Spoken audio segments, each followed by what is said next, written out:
नमस्कार, आप देख रहे हैं हमारा खास डिबेट शो सवाल तो पूछेंगे। मैं हूं राकेश। बिहार की राजनीति का एक और बड़ा रण सज गया है। राजधानी पटना की बांकीपुर विधानसभा सीट पर उपचुनाव का ऐलान हो चुका है। पहली नजर में यह सिर्फ एक सीट का चुनाव लग सकता है, लेकिन सियासी गलियारों में इसकी गूंज कहीं ज्यादा बड़ी है। यह चुनाव अब सिर्फ एक विधायक चुनने का नहीं है, बल्कि प्रदेश की राजनीति में दिग्गज नेताओं की प्रतिष्ठा, राजनीतिक पकड़ और संगठनात्मक ताकत की परीक्षा बनता जा रहा है। सत्ता पक्ष के लिए यह अपनी साख बचाने की सवाल है, तो विपक्ष के लिए सत्ता को सीधी चुनौती देने का अवसर है।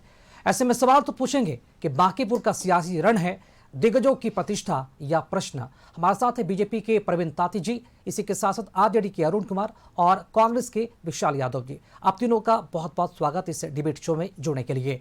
पहला सवाल बीजेपी प्रवक्ता प्रवीण ताती जी से रहेगा। प्रवीण ताती जी, बांकीपुर का यह उपचुनाव सीट, क्या ये केवल विधानसभा का सीट रह गई है या फिर भाजपा के लिए प्रतिष्ठा का सवाल बन गई है, प्रतिष्ठा का लड़ाई बन गई है? प्रवीण ताती जी। देखिए राकेश जी, कोई प्रतिष्ठा का सीट नहीं है। हमारे राष्ट्रीय अध्यक्ष श्री नितिन नवीन जी सीट को खाली किए हैं। यह हमेशा बीजेपी की सीट है, क्रीम सीट।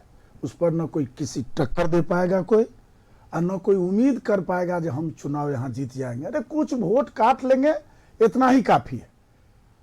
और हमारे पार्टी से जो भी आएगा, ईमानदार अच्छे करता आएगा, उसमें अहम भूमिका हमारे राष्ट्रीय अध्यक्ष जी का होगा, क्योंकि उनका पारंपरिक सीट है। और हम तो 1980 से वहाँ के वोटर्स हैं, हिंदी साहित्य सम्मेलन कदम कुआं। तो हम यहाँ एक एक जनता को जानते हैं, एक एक नागरिक को जानते हैं। सारे बीजेपी को उलट के वोट देगा, चूँकि सबका साथ, सबका विश्वास और सबका प्रयास और सबका सम्मान के साथ हमारा पार्टी चल रही है। और हमारा नेता विश्व के नेता हैं, विश्व में हमारे नेता चर्चित हैं और विश्व के लोग सम्मान करते हैं आदरणीय श्री नरेंद्र मोदी जी को। और पार्टी भी यहाँ के नितिन नवीन के सीट छोड़ने से कोई असर नहीं पड़ने वाला है।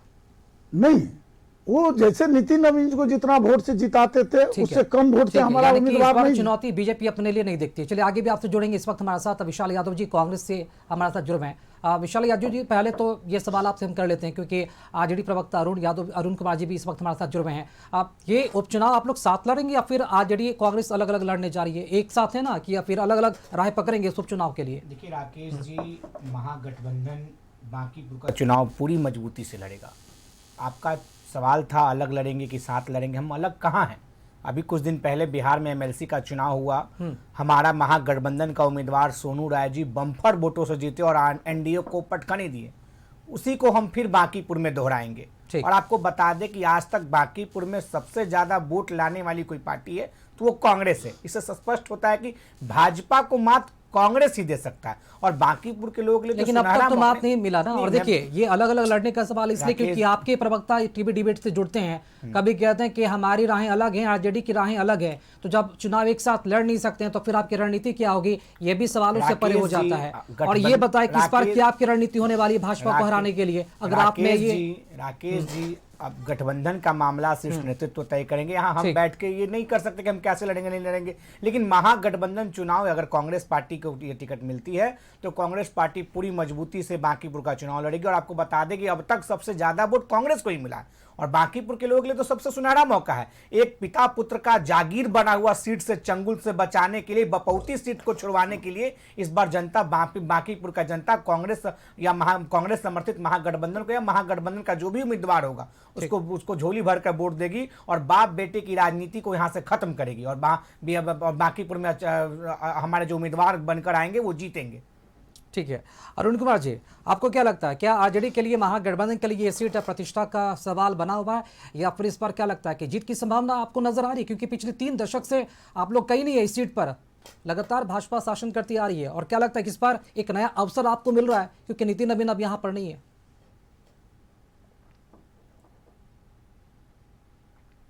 अरुण कुमार जी।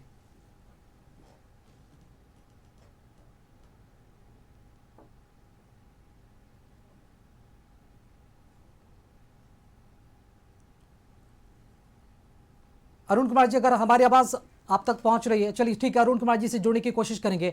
ये सवाल विशाल यादव जी, चलिए ठीक है, हम चाहेंगे ये सवाल का जवाब आप ही दे दीजिए। क्या इस पर एक नया अवसर मिल रहा है आप लोगों को, क्योंकि नितिन नवीन ये सीट आप छोड़ चुके हैं, चुनौती आपके लिए थोड़ा सा आसान हो गया क्योंकि लगातार उनकी जीत रही है। अवसर बांकीपुर की जनता को मिल रहा है।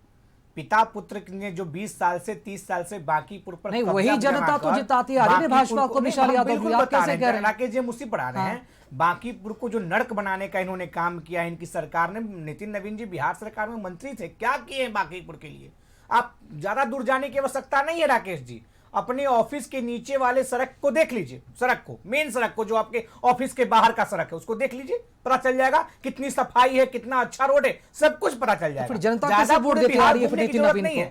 नहीं, बिल्कुल राकेश जी, जनता वोट देती है, जनता सबको सराखों पर बैठाती है और वही जनता सराखों से उठाकर नीचे फेंकने का भी काम करती है। और अब समय आ गया कि बांकीपुर की जनता परिवर्तन चाहती है। जो 30 सालों से 25 सालों से इन्होंने जो नाकामी की चादर ओढ़ कर बैठे थे, जातिगत गोलबंदी के नाम पर वोट लेते थे, वो सब खत्म होने वाला है। पर इस बार का चुनाव महागठबंधन का चुनाव, और हम जैसे बिहार विधान परिषद का चुनाव हम लोग महागठबंधन के लोग जीते थे, आदरणीय सोनू राय जी जीते थे, वही इतिहास हम फिर बांकीपुर में दोहराएंगे और बांकीपुर में इस बार महागठबंधन का उम्मीदवार जीते। चलो ठीक है, अरुण कुमार जी, अगर हमारी आवाज आप तक पहुंच रही है तो ये सवाल आपके लिए है, क्या इस बार महागठबंधन को एक नया अवसर मिल रहा है बांकीपुर में? क्योंकि जो परंपरागत सीट रही है भाजपा की, नितिन नवीन ये सीट छोड़ चुके हैं, किस तरह से देखते हैं? क्या आपके लिए प्रतिष्ठा का सवाल है, प्रतिष्ठा की लड़ाई है बांकीपुर विधानसभा की ये सीट?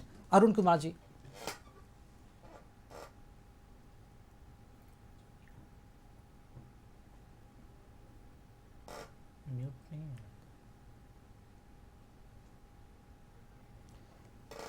चलिए ठीक है, शायद कुछ तकनीकी समस्या आ रही है। प्रवीण ताती जी, ये जवाब आपसे हम लेना चाहेंगे। यहाँ पर नितिन नवीन के सीट खाली छोड़ने से, इस्तीफा देने के बाद, क्या लगता है कि इस बार बीजेपी को मुश्किल होगा, चुनौती बड़ी होगी इस बार? देखिए, सबसे पहले तो मैं अपने कांग्रेस के छोटा भाई से की बातों पर आपत्ति जताते हैं कि अरुण कुमार सिन्हा जी अच्छे थे, अच्छे विधायक भी रहे हैं और विकास में कोई कमी नहीं की। वो जब सतलोकवासी हो गए तब नितिन जी भी को मौका मिला और नितिन जी भी विकास में कहीं कोई एक कदम सिन्हा नहीं था, नवीन किशोर सिन्हा जी थे, नवीन किशोर सिन्हा जी थे, वो अच्छे लोग थे और अच्छे काम करके सतलोकवासी हुए हैं। तब जाके नितिन नवीन जी को मौका मिला और वो भी कहीं कोई चीज कसर नहीं रखे। विकास की बात हो, जनता से मिलने की बात हो, जनता की काम की बात हो, कभी कोई कसर नहीं छोड़ते हैं। नितिन नवीन जी राष्ट्रीय अध्यक्ष होते हुए भी महिमा में 2 बार, लेकिन अब बिहार की चिंता और बांकीपुर छोड़ दिया, क्या चुनौती होगी आपके लिए, बीजेपी के लिए चुनौती होगी इस सीट पर, इस जीत को बरकरार रखना? जी देखिए, बांकीपुर विधानसभा में कोई चुनौती नहीं है। ये पहले भी मैं कहा हूं, जो बीजेपी के परंपरा सीट है। ठीक है, वापस आपके पास आएंगे। अरुण कुमार जी हमारे साथ जुड़े हुए। अरुण कुमार जी, हमारे आवाज आपको मिल रही है? जी बिल्कुल ठीक है। अरुण कुमार जी, क्या इस बार विपक्ष को एक बड़ा अवसर मिलने जा रहा है बांकीपुर सीट के लिए? क्योंकि इस बार नितिन नवीन जो लगातार इस परंपरा को, जीत की परंपरा को बनाए रखते हुए बीजेपी को लगातार यहां से जीत दिला रहे थे, और क्या लगता है इस बार कितना बड़ा अवसर आरजेडी के लिए होगा, और क्या इस जीत की परंपरा को आरजेडी महागठबंधन इस बार तोड़ पाएगी? देखिए राकेश जी, निश्चित रूप से आप ठीक ही कह रहे हैं कि नितिन नवीन जी के इस्तीफे के बाद उपचुनाव होना है और आज के तारीख में नितिन नवीन जी भारतीय जनता पार्टी के राष्ट्रीय अध्यक्ष हैं। और अगर देखेंगे इतिहास को तो खास करके मैं 1995 से लेकर अभी तक का जिक्र करूं, 2025 तक का चुनाव, तो नितिन नवीन जी और उनके पिताजी यहाँ से लगातार जीतते आए। उनके पिताजी का जब निधन हो गया 2006 में, तो फिर उसके बाद नितिन जी आए। तो आप देख रहे हैं निश्चित रूप से महागठबंधन की पूरी तैयारी है और महागठबंधन पूरे मजबूती के साथ मैदान में उतरेगी और हमारे आदरणीय नेता तेजस्वी यादव जी का जो एजेंडा है, जो मुद्दा है, पढ़ाई लिखाई, दवाई, कमाई, सिंचाई, सुनवाई और जनता के बीच जो ज्वलंत सवाल है, उन सवालों को लेकर हम जनता के बीच जाएंगे। और अगर देखें तो बांकीपुर विधानसभा क्षेत्र की जनता में भारी आक्रोश है सरकार के विरुद्ध, चूंकि लगातार उन्होंने भारतीय जनता पार्टी को ताकत देने का काम किया। बीजेपी के एनडीए के उम्मीदवार को चुनाव यहां से जिताकर भेजने का काम किया, लेकिन उस अनुरूप डबल इंजन की सरकार रहते हुए, कह सकते हैं ट्रिपल इंजन वाली सरकार, यहाँ नगर निगम में भी उन्हीं का चेयरमैन है, उसके बावजूद यह जो क्षेत्र है बाकी पूर्व विधानसभा क्षेत्र, चाहे गली की बात करें, नाली की बात करें, देखेंगे एक साधारण सा बारिश में जलमग्न हो जाता है। तो बहुत तरह की परेशानियों से यहाँ की जनता जूझ रही है। गंदगी का अंबार देखेंगे, हर जगह लेकिन जाएंगे, अरुण जी ये भी बात तो सत्य है ना कि जी। आप लोग पिछले 3 दशक से आपको भी वहां की जो जनता है वो खारिज करती आ रही है। आप लोग अपनी बात शायद बांकीपुर की जनता तक नहीं पहुंचा पा रहे हैं, और ये वजह कि बीजेपी वहां से लगातार जीतती आ रही है। इस बार किन मुद्दों को लेकर जाएंगे जनता के पास? मैंने तो कहा ना, मुद्दा तो हम लोग मुद्दे आधारित राजनीति करते हैं। इंडिया गठबंधन और हमारे आदरणीय नेता तेजस्वी यादव जी इधर उधर की बात नहीं करते हैं। जनता का जो मूल सवाल, महंगाई हो, बेरोजगारी हो, भ्रष्टाचार हो, पलायन हो, शिक्षा हो, चिकित्सा हो, इन सारे मुद्दों को लेकर ही हम जनता के बीच जाते हैं। हाँ, भारतीय जनता पार्टी भले भावनात्मक नारा, भावनात्मक मुद्दा, उनको जनता के सवालों से कोई मतलब नहीं रहता। वो मंदिर की बात करेंगे, मस्जिद की बात करेंगे, हिंदू की बात करेंगे, मतलब मुस्लिम की बात करेंगे। भावनाओं के आधार पर वहां की जनता बीजेपी का वोट करती आ रही है। प्रमिता दीजिए, किसी तरह का कोई एंटी इंकम्बेंसी का डर भी है भाजपा को इस पर बांकीपुर उपचुनाव में? देखिए राकेश जी, 90 में सुशील मोदी जी भी वहां से चुनाव जीते थे और लगातार जीतते आ रहे हैं। हमारे अरुण भाई कह रहे हैं अपनी बात, लेकिन जनता को कोई तकलीफ नहीं है। और आज भी हमारे राष्ट्रीय अध्यक्ष नितिन नवीन जी बांकीपुर विधानसभा से बाहर नहीं गए। बांकीपुर विधानसभा को आज भी चिंता करते हैं और महीना में 2 बार आते हैं। तो हम लोगों का जो वोटर है या जो पदाधिकारी है उस एरिया में भाजपा का, उसके साथ वो अलग बैठक करते हैं, बांकीपुर की चिंता करते हैं और सारा ठीक चल रहा है। कदम कुआं में सबसे डिस्टर्ब एरिया होता था, पानी जम जाता है। जाके देख ले अरुण जी, जो कदम कुआं में वर्षा होती है तो एक बूंद पानी क्या जमता है। सारे जगह सब ठीक ठाक चल रहा है। जनता का के पास ही बुद्ध मूर्ति है, पूरा बुद्ध मूर्ति जलमग्न तालाब की स्थिति में होता है। कहां से कुछ भी बोल देते हैं। अब नहीं हो रहा है अभी भाई जी, होता है, कभी होता था, अभी होता अच्छा, है। 2 बूंद पानी कभी नहीं। भगवान बुद्ध के वहाँ मूर्ति है, आयुर्वेद कॉलेज है, टीबी कॉलेज है, आयुर्वेदिक को कभी नहीं जमता है पानी। चढ़ाते रहते हैं आपकी सरकार। दूसरा चश्मा चाहिए भाई जी कुछ दिख रहा बोलने है, के लिए। दिख रहा भैया, ज्यादा दूर जाने की आवश्यकता नहीं है। न्यूज स्टूडियो के घर के बाहर का रोड सड़क देख लीजिए ना भैया। अरे भाई तू बन रही है, अभी बन रही है। वहां के गंदगी को देख लीजिए। पटना नगर निगम भी भाजपा का कब्जा है। पटना नगर निगम का भी भाजपा का कब्जा है। कोई आज का ये दृश्य नहीं था, रोजाना ऐसा दृश्य होता है। नितिन नवीन जी, भाजपा के लोग और पटना नगर निगम के लोगों ने बांकीपुर को नरक बनाकर रख दिया। ये तो शिकायत सही कह रहे हैं विशाल यादव जी। अभी जिस सड़क से आप होते हुए आ रहे हैं, पीएनटी कॉलोनी होते हुए जिस क्षेत्र में आपने प्रवेश किया है, इसकी दुर्दशा पिछले 6 महीने से अधिक का वक्त हो गया है। ऐसे ही ये सड़क बनी नहीं है, बस खोद कर रख दी गई है। लेकिन बन रही है, ईएमआई में सड़कें ऐसे बनती हैं, ईएमआई में सड़कें बनती हैं, ऐसे थोड़ी ना बनती है। अच्छा विशाल यादव, ठीक है, आप मुद्दों को अच्छी तरह से रख रहे हैं, अच्छी बात है, लेकिन आपके पास चेहरा भी तो होना चाहिए ना। इस बार विपक्ष के पास कोई चेहरा है जो मजबूती के साथ भाजपा के संगठन को टक्कर दे सके? राकेश जी, चेहरा हमारे पास बांकीपुर की जनता है, कोई व्यक्ति चेहरा नहीं है। हमारा बांकीपुर का जनता है, महागठबंधन है। हम लोग मिलजुल कर चुनाव लड़ेंगे और भाजपा को यहाँ पटखनी देने का काम करेंगे। विशाल यादव जी, हर बार आप लोग यही बोलते हैं ना, लेकिन नतीजा क्या होता है वो अब देखिए ना भैया, अभी विधान परिषद का चुनाव हुआ, अभी मात्र 1 से 2 महीना बीता होगा। क्या हुआ?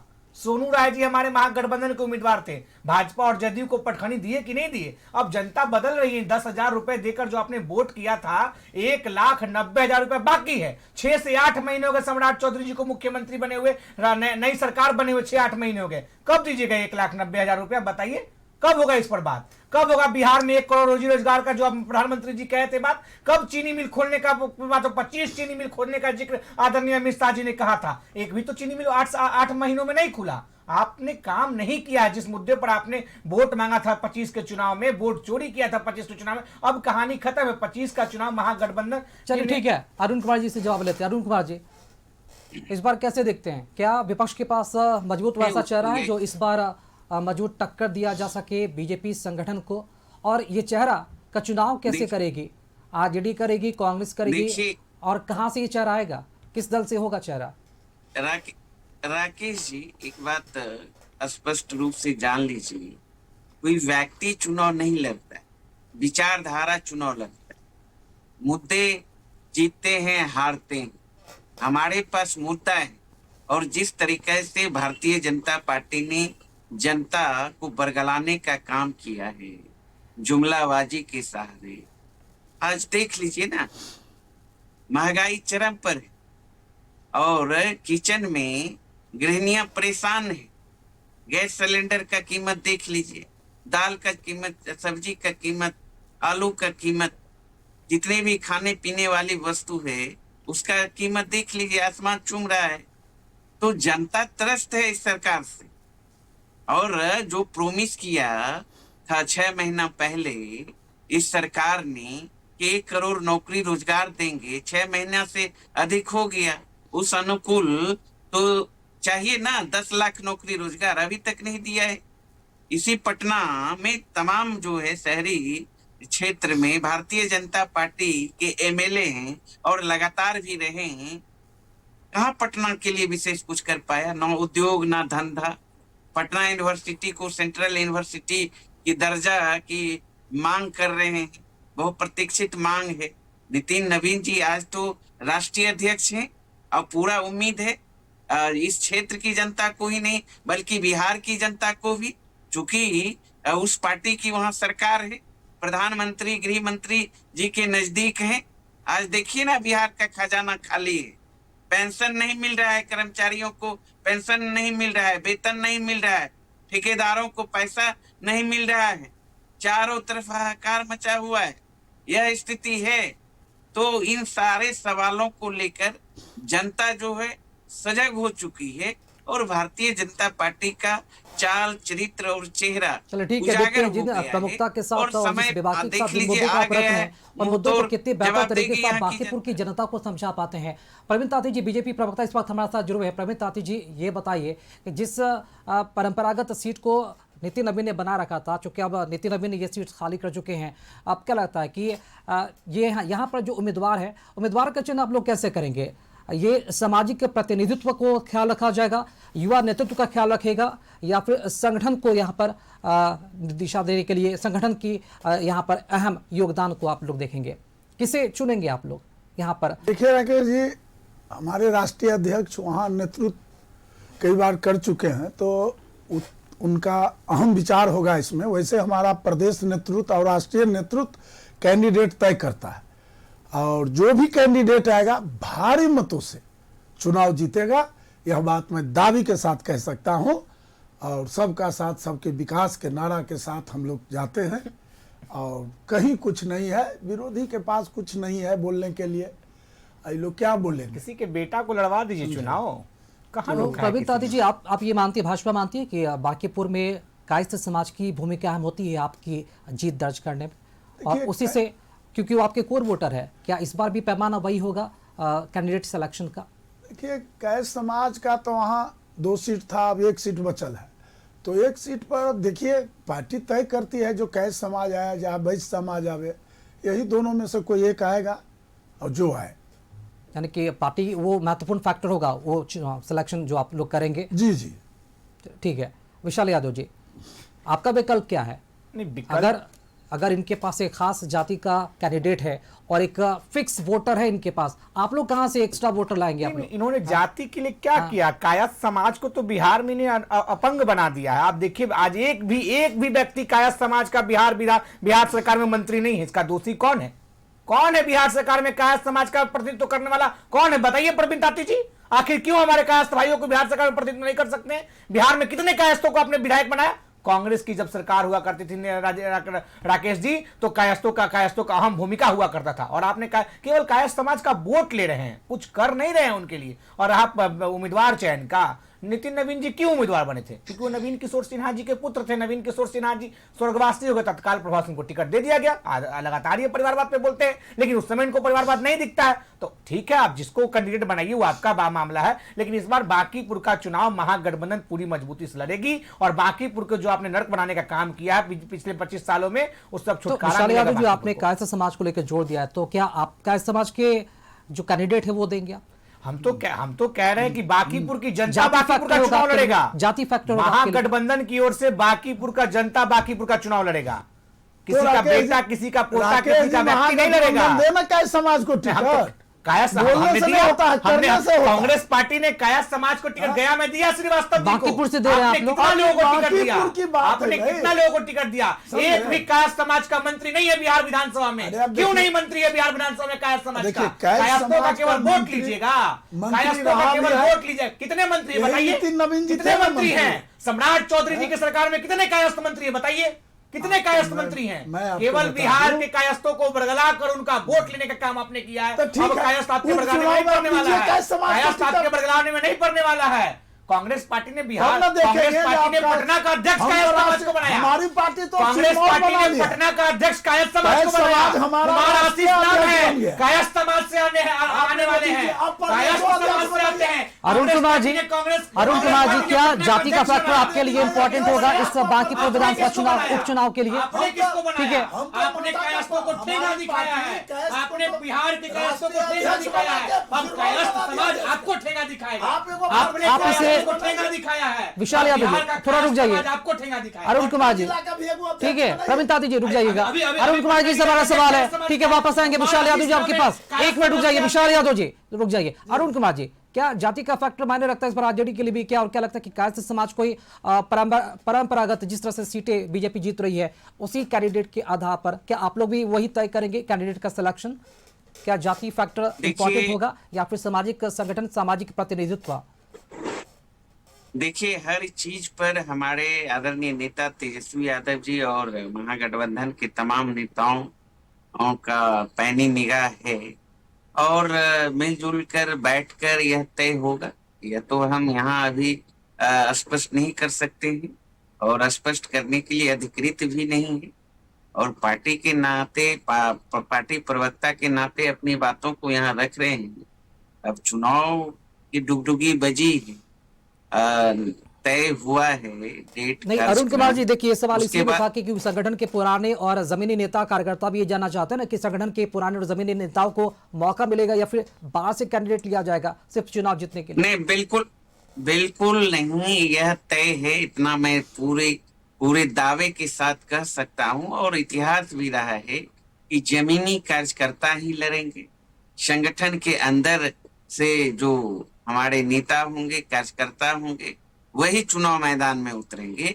ऐसा हमारे आदरणीय नेता तेजस्वी यादव जी का भी कहना है। आने वाले समय में दिखेगा और पिछले बार भी तो महागठबंधन से उम्मीदवार जमीनी थे, स्थानीय थे, कार्यकर्ता थे। ठीक है, प्रवीण ताती जी, और इस बार राष्ट्रीय भी अध्यक्ष होगा। नितिन नवीन की भूमिका अहम होगी कैंडिडेट सिलेक्शन में, क्योंकि उनकी यह परंपरागत सीट रही है और इस जीत को बरकरार अगर रखना है तो बीजेपी तो दांवपेच तो आजमाएगी।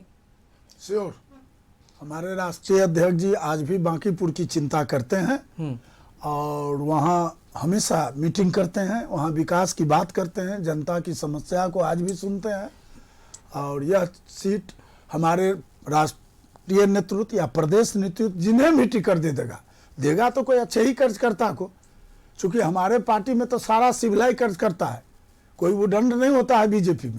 बीजेपी में सोच है कि देश है तो हम हैं, नेशन इज फर्स्ट। हम लोग भी यही सोचते हैं, जो देश है तो हम हैं, नेशन इज फर्स्ट का नारा लेके हम लोग चलते हैं और बीजेपी के कार्यकर्ता जो भी आएंगे भारी मतों से बांकीपुर विधानसभा से चुनाव जीतेंगे। ठीक है, और उनको चलिए ठीक है। जनता विशाल यादव जी, इन्होंने तो नितिन नवीन जो कि एक स्थानीय नेता भी, चूंकि अब राष्ट्रीय स्तर पर उनकी पहचान हो गई है, क्या महागठबंधन के पास कोई स्थानीय स्तर का नेता है जिसकी छवि पर, जिसके चेहरे पर आप लोग ये चुनाव लड़ेंगे तो जनता आपको वोट देगी, विश्वास करेगी कि हाँ ये हमारे बीच का है और ये हम इसे हम जन समर्थन देंगे? राकेश जी, महागठबंधन पूर्व के चुनाव में स्थानीय लोगों को ही टिकट देते आई है। चाहे 15 में कुमार आशीष जी को टिकट देना हो, चाहे लेकिन रणनीति आपकी काम नहीं कर पाती विशाल यादव जी, आप लोग चुनाव हार जाए हैं चाहे बाबा। अगली चुनाव जो अभी पिछले चुनाव हुआ है, आरजेडी की तरफ से जो कैंडिडेट थी वो भी स्थानीय थी। तो हम लोग हमारे जो मुद्दे हैं उस मुद्दे के साथ इस चुनाव में जाएंगे। आप देखिए, या आपके स्टूडियो से लेकर पटना जंक्शन तक का दूरी तय कीजिए, ज्यादा दूरी तय करने की दूरी नहीं है। वहां से कितना सुलभ शौचालय सड़कों पर है, तो ताला लटका हुआ क्यों लटका हुआ भैया? एक भी पानशाला खोला नहीं गया, क्यों नहीं खोला गया? पटना, बांकीपुर शहरी क्षेत्र, और यहाँ ये बिहार की राजधानी का मेन पॉइंट है। यहाँ क्या आपने सुविधा दिया? ज्यादा दूर जाने की आवश्यकता नहीं। कितना आपने काम किया है? आज थोड़ा सा पानी आ जाए तो गली मोहल्ला छोड़ दीजिए, मंत्रियों के घर में पानी चला जाता है, माननीय विधायकों के घर में पानी चला जाता है। इसका दोषी कौन है? नितिन नवीन जी 20 साल से बांकीपुर के विधायक थे। क्या किए हैं बांकीपुर का? बांकीपुर को नर्क बनाया है, और नर्क का खमियाजा 26 के चुनाव में महागठबंधन लड़कर देगी, और जनता इनको। चलो ठीक है, छोटा सा रिएक्शन अरुण कुमार जी से भी लेंगे। अरुण कुमार जी, आरजेडी कांग्रेस यानी कि महागठबंधन इस बार बांकीपुर का उपचुनाव क्या भाजपा के कैंडिडेट के खिलाफ लड़ेगी या फिर कामकाज के खिलाफ लड़ेगी? जो भारतीय जनता पार्टी का नाकामी है जो सामने है, और हमारा तो मुद्दा होगा महंगाई, भ्रष्टाचार, बेरोजगारी, सारे मुद्दे होंगे। और स्थानीय जो समस्या है बांकीपुर विधानसभा क्षेत्र में, गली का, नली का, जल जमाव का, ये सब सारे मुद्दे होंगे। और जिस पर आज तक जो है भारतीय जनता पार्टी के स्थानीय विधायक हो, या फिर उनकी सरकार हो, या फिर केंद्र में इनकी सरकार, हर मोर्चे पर विफल साबित हुई है। और इन मुद्दों को लेकर जनता में आक्रोश भी है, और वह आक्रोश आपको दिखेगा। ठीक है, इस आक्रोश का फायदा विपक्ष को कितना मिलता है और नितिन नवीन की सीट खाली करने से मैं एक बात बताता हूँ, कितना नया तारामंडल अवसर आपको के से मिलता है? सामने ये भी देखना राजापुर तक काफी देखिए, नाला को पाट दिलचस्प के होगा। कितना बढ़िया रोड बना है, देख लीजिए। चलो ठीक है, समय समाप्त हो चुका है, और बहुत बहुत शुक्रिया अदा करना चाहेंगे इस डिबेट शो से जुड़ने के लिए। प्रवीण तांती जी आपका भी, अरुण कुमार आपका जी, और विशाल यादव आपका भी जी। फिलहाल बांकीपुर विधानसभा का यह उपचुनाव टशन की लड़ाई बनी हुई है, देखना दिलचस्प होगा इस बार यह चुनाव किसके लिए प्रतिष्ठा का सवाल बनती है, प्रतिष्ठा का प्रतीक बनते हुए इस बार क्या विपक्ष को एक नया अवसर मिलता है या फिर बीजेपी अपनी जीत बरकरार बनाए रखती है। बहुत बहुत शुक्रिया डिबेट शो से जुड़े रहने के लिए। कशिश न्यूज पर खबरों कार्यक्रमों का सिलसिला लगातार जारी है, देखते रहिए कशिश न्यूज। नमस्कार।